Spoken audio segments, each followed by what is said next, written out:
তো আজকে আমার ছোট্ট মেয়েটা আবদার করেছিল লাউ দিয়ে ভাত খাবে। লাউ আসলে ওর অনেক বেশি পছন্দ, তাই সকাল সকাল ওর বাবাকে বাজারে পাঠিয়ে দিলাম। সেখান থেকে লাউ আর লাল শাক নিয়ে আসছিল, তো ভাবলাম যে লাউয়ের রেসিপিটাই করি, তো আপনাদের সাথেও শেয়ার করি। হ্যালো গাইস, আসসালামু আলাইকুম। সবাই কেমন আছেন? আশা করছি অনেক ভালো আছেন। আপনাদের দোয়ায় আমিও আলহামদুলিল্লাহ অনেক বেশি ভালো আছি। তো আপনাদেরকে দেখানোর জন্য আমি লাউটা ফার্স্টে অবশ্যই কেটে নিব।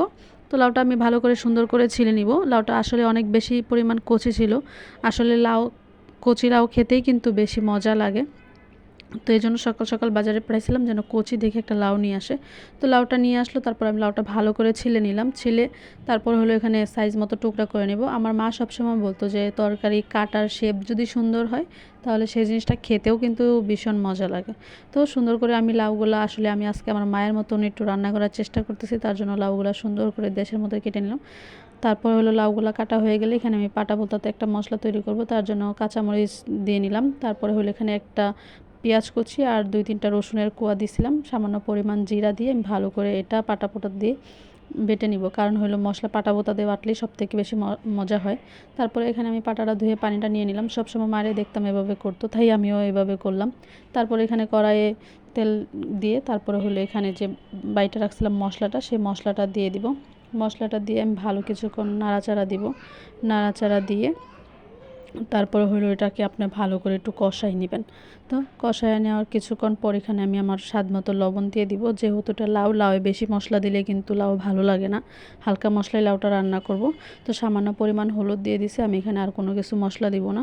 তো হলুদ দিয়ে ভালো একটু পানি দিছি, কারণ না হলে দেখা যাচ্ছে মশলাটা পুড়ে যাবে। মশলাটা পুড়ে গেলে কিন্তু ভালো লাগবে না। যেহেতু আমার মেয়ে খাবে তার জন্য এখানে আমি পাঙ্গাস মাছ দিয়ে রান্না করছিলাম। পাঙ্গাস মাছ আসলে আমার মেয়ে অনেক বেশি পছন্দ করে। আর হলো লাউ, যেহেতু টাকি মাছ টাছ দিয়ে রান্না করলে কিন্তু লাউ অনেক বেশি মজা হয়। তো আমার বাসায় পাঙ্গাস মাছ ছিল, মেয়ের জন্য পাঙ্গাস মাছ দিয়ে রান্না করে দেবো। তো মাছটা কিছুক্ষণ ঢেকে দিলাম, ঢেকে দিলে কিন্তু মাছটা অনেক সুন্দর কষানো হয়ে যাবে।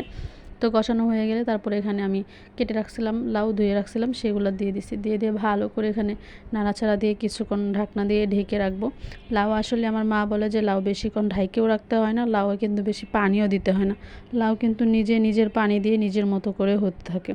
আসলে লাউ তখন যে একটা গ্রান বের হইতেছিল, অনেক সুন্দর একটা গ্রান। কাঁচামরিচ দিছি, সাথে হলো জিরা বাটা দিছিলাম, জিরা বাটার যে একটা ফ্লেভার সেরকম। তো মাছটা এখানে হালকা করে একটু ভেঙে দিলাম, যেহেতু ভাঙা ভাঙা দিয়ে রান্না করব মাছটা, তার জন্য ভালো করে ভেঙে দিয়ে তারপরে হলো এখানে বেশি পানি আমি দিব না, কারণ হলো পানি দিলে লাউটা বেশি সিদ্ধ হয়ে যাবে।